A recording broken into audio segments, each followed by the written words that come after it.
Hello, good afternoon, children. Today we'll continue the same chapter, the Constitution of India. आज हम Constitution of India में mainly ये पढ़ेंगे about the Indian Constitution, how it was framed. Indian Constitution. In previous class we discussed about different features, है ना। सब अलग अलग प्रकार के फीचर्स के बारे में पढ़ रहे थे कि प्रोमुलगेशन, डिबेट, डिस्कशन और कैसे सभी अलग अलग प्रकार के आइडियाज़, कॉन्सेप्ट को ज़्यादा ध्यान दिया गया था। और we discussed about the differents why do in requirement of the constitutions, संविधान हम क्यों जरूरी किए थे, ये भी पढ़े थे। और ये पढ़ना है बैलेंस्ड इंस्टीट्यूशनल डिजाइन। आपका पास अगर बुक्स है आप सब देख लेना, 13 page. Balanced institutional design.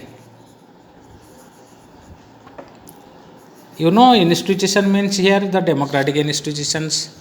Balance means we have maintained the balance between different organization of the government, like legislature, executive, judiciary. There are many organs of the government.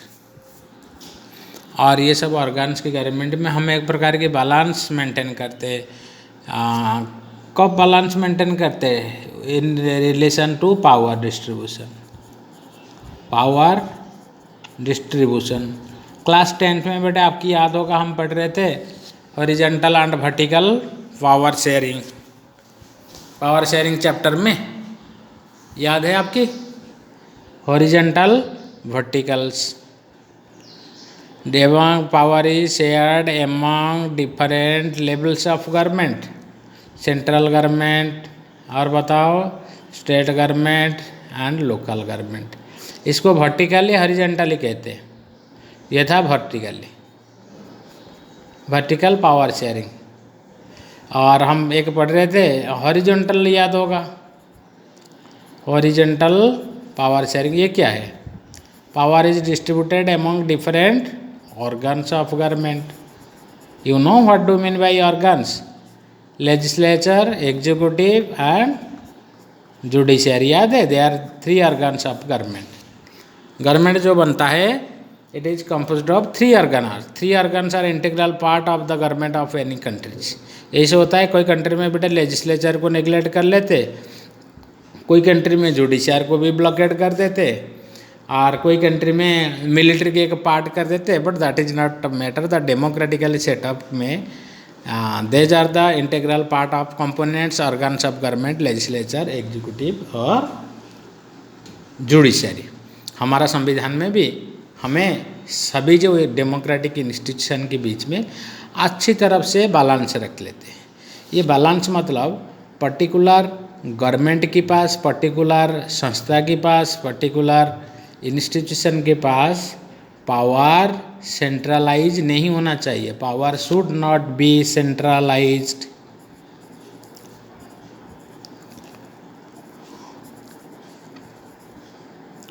in the hands of few। सारी power prime minister के पास नहीं होना चाहिए, सारी power जजेस के पास नहीं होना चाहिए, वो भी डेमोक्रेसी के खिलाफ। सारी पावर मिलिट्री के पास नहीं होना चाहिए, वो भी अनडेमोक्रेटिक है। So power should be equal and justiciable distributed among different organs of the government, different democratic institutions. हमारे देखो ना बहुत सारे डेमोक्रेटिक इंस्टीट्यूशन है, उसमें से एक होता है election commission, finance commission, UPSC की चेयरमैन, लॉ बोर्ड की chair. They are different constitutional institution and they enjoy independent power. They are not dependent on the government, they are independent of government control. तो इसमें हम पता लगता है कि वो लोग की पावर कैसे होता है। तो हमारा संविधान बेटे जब बना है, we try to our best to keep proper gap to fix their jurisdiction. Jurisdiction आपकी याद है 10th में पढ़ रहे थे. Jurisdiction means the area of power. ये jurisdiction जहाँ पे फिक्स नहीं होता है वहाँ पे डिस्प्यूट होता है. Jurisdiction मतलब आपकी पावर के बारे में आपको पता नहीं है तो नेचुरली क्या होगा, आप दूसरे की इंटरफेयर करेंगे, दूसरे की पावर को इंटरफेयर करेंगे, दूसरे को पावर को कब्जा करने के लिए कोशिश करेंगे. तो as a result dispute conflicts is very common in the things to arise. तो सभी संस्था की जुरिस्डिक्शन फिक्स होना चाहिए कि प्राइम मिनिस्टर सरकारी की इसी हद तक काम कर सकता है. भाई जो जुडिशियरी एक संस्था है, जुडिशियरी इसी हद तक काम कर सकता है. ये काम जुडिशियरी की नहीं, ये काम होता है लेजिस्लेचर की, या ये काम होता है एग्जीक्यूटिव की. Executive, the function of executive should be specified, mention and clearly written in the constitution. So that we have the largest written constitution, we have clearly mentioned details one by one, everything, the powers, the jurisdiction of each organization. और हमारे संविधान बनाने वाले जब बनाने के time they kept all the things in their mind. उन्होंने America की जो सिस्टम है checks and balance, checks and balance policy को उन्होंने अपनाए थे. ये चेक्स बैलेंस क्या होता है, चलो मैं बताता हूँ. आप बताओ बेटे, जो हमारे देश में डिफरेंट ऑर्गन्स काम कर रहे हैं, क्या आप सोचते हैं कौन सी हमारे देश में गवर्नमेंट की जो तीनों ऑर्गन है या और कोई संस्था है डेमोक्रेटिक या कॉन्स्टिट्यूशनल इंस्टीट्यूशन, हम छोटे बच्चे जैसे बात करते हैं ना, सबसे पावरफुल कौन है, हु इज पावरफुल, आप बताओ. Actually, no organ is powerful. Each and every organ is powerful sufficiently within their limitation, within their jurisdiction. जो ये वाला कहते हैं ना, अपना क्या है, गली में कुत्ते भी शेर है. अपना जुरिस्डिक्शन के अंदर अगर रहते हैं वो, देन यू आर पावर. अगर आपने जुरिस्डिक्शन को जब क्रॉस रोड किया, जब क्रॉस किया, then it is your beyond of power. आपको जेल हो सकता है, फांसी हो सकता है, मरना भी पड़ सकता है. तो ये चेक्स एंड बैलेंस हमारे सिस्टम है बेटे. देखो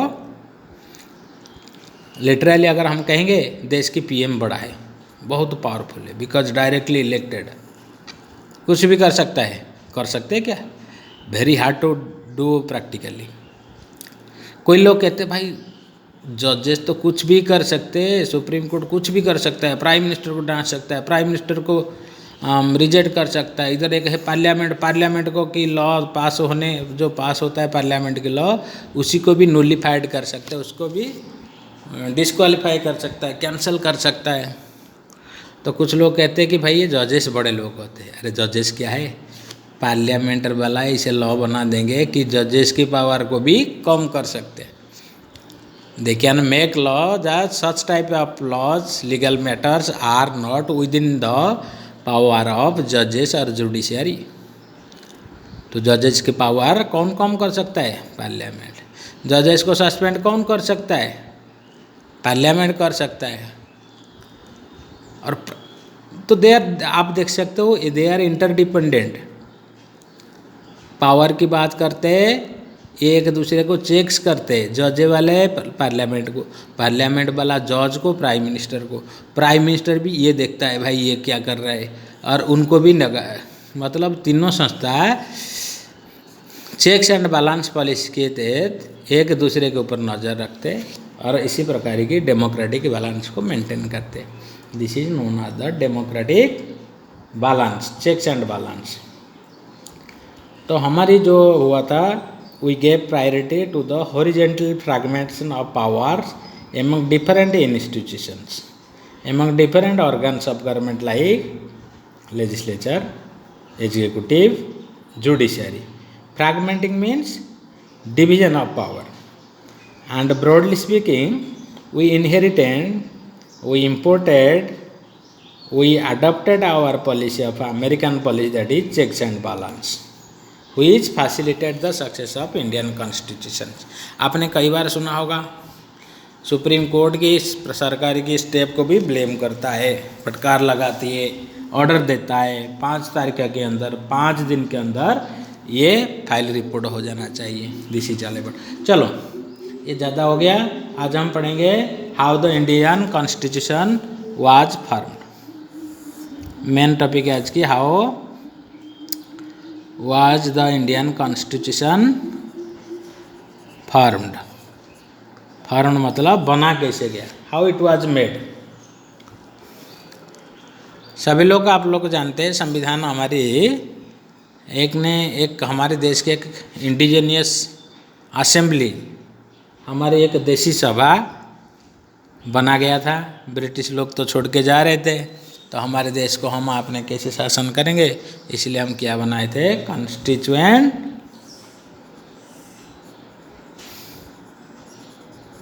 असेंबली बनाए। कॉन्स्टिट्यूएंट असेंबली, संवैधानिक सभा। मेन काम क्या था है, to make constitution, how will make rule for our country, how we are going to rule our self, that was manifested through the constituent assembly in short which drafted the Indian constitution। चलो ये जो संविधान है इसका chairman के नाम बताओ। Doctor president Rajendra Prasad, who are the first president of India.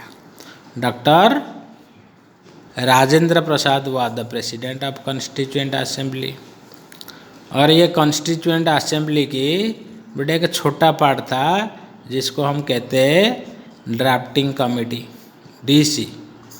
इसका काम था to draft all the articles, all the provisions, all the suggestions made in constituent assembly, every conclusions, to write down, to shut down, to note down the conclusion, suggestion given by constituent assembly।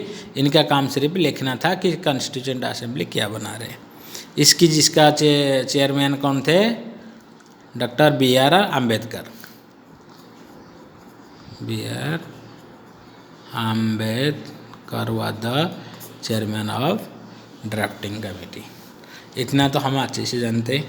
अब detail में इसके बारे में जानना है, ये बना कब बनाए थे,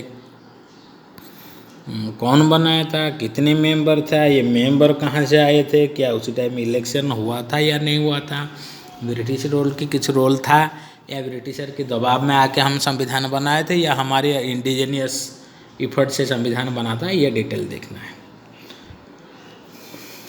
चलो उसी time, during that time, that was the undivided India, undivided India. फिर डिवाइडेड कब हुआ, 1947 में पार्टीशन हो गया था। हमारी आज़ादी के साथ साथ हमें मिला था, देश की पार्टीशन मिला था, बंटवारा मिला था। सो 46 में बेटे मैं कहता हूँ, इससे पहले 1946 में दिसंबर 9 को फाइनल ब्रिटिश लोग कर दिए थे कि भाई आप लोग अपना संविधान बनाओ। और उसी टाइम से संविधान बनाना कार्यक्रम स्टार्ट भी हो गया था। और जब फिर देखा गया 14 अगस्त 1947 India got divided into union of India and Pakistan, so the members of constituent assembly also were divided. Those members, those who came from the current Pakistan, they were sent to form their own constitution, and we were left with the 299 Indian member to frame the constitutions। अब ये कितना time लगता है संविधान बनाने के लिए, ये देखना है। इट्स मेंबर वर चूजन बाय इनडायरेक्ट इलेक्शन। अभी मेंबर्स की, ये मेंबर कहाँ से आए इतना 219, इनके बारे में थोड़ा पढ़ना है। ये जो मेंबर्स है, आप लोग क्या सोचते हैं बेटे, उसी टाइम इलेक्शन ऐसे हुआ था, इलेक्शन तो हुआ था लेकिन सब एरिया में नहीं था। उसी टाइम हमारी इंडिया, अनडिवाइडेड इंडिया में बेटे 2 प्रकार की राज्य थे। एक तो राज्य थे दो जो whose provinces were directly ruled by Britishers, तो ये था ब्रिटिश प्रोविंसेस। इसमें सारी डेमोक्रेटिक प्रोसेस इलेक्शन वगैरह जैसे होता था उसमें होता था। तो ये प्रिंसली ये प्रोविंसेस से बेटे इलेक्शन के थ्रू यहाँ पे मेंबर आए कॉन्स्टिट्यूएंट असेंबली में। इसके अलावा और एक संस्था था, आपने सुना होगा, प्रिंसली स्टेट्स, जो एरिया राजा के अंडर था, लेकिन राजा लोग ब्रिटिशर को कुछ चंदा कुछ कंट्रीब्यूशन दे रहे थे, कुछ एड देते थे, but they accepted the dominance of the British empire, they ruled by on their own self, certain powers were given not given to the princely states. British के अंडर तो रूल होते थे लेकिन उनके पास अल्टीमेट पावर नहीं था। तो वहाँ पे प्रिंस स्टेट की बता गया भाई आप लोग नॉमिनेट करो, इलेक्ट करो या जो भी करो, राजा लोग को बताएगा भाई तुम मेंबर भेजो कॉन्स्टिट्यूएंट असेंबली में, कैसे भी भेजना है आप लोग को भेजो। और एक मेंबर्स बेटे क्या हुआ था, और एक कैटेगरी क्राइटेरिया था कि 10 लाख से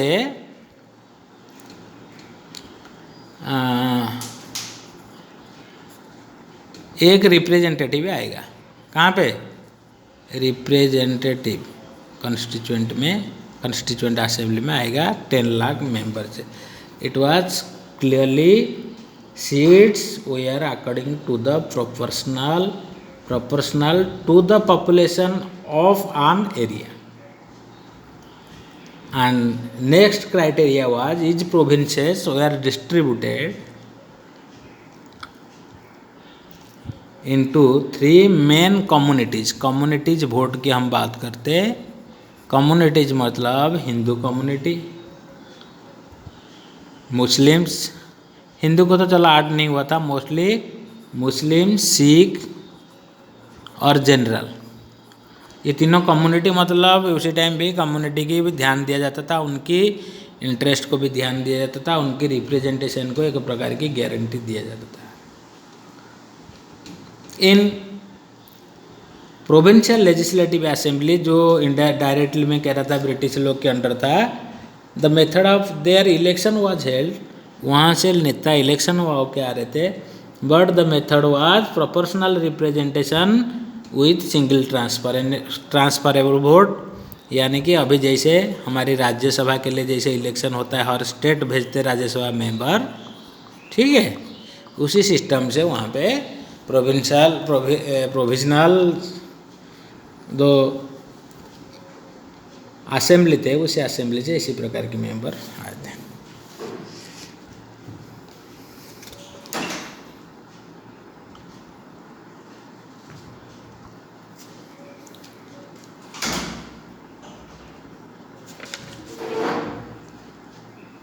सो चिल्ड्रन, आज के लिए इतना है। Thank you very much. I will give some assignment, आप लोग को उसको करना, और देखते next lesson by next lesson we likely to complete the chapter. Thank you very much.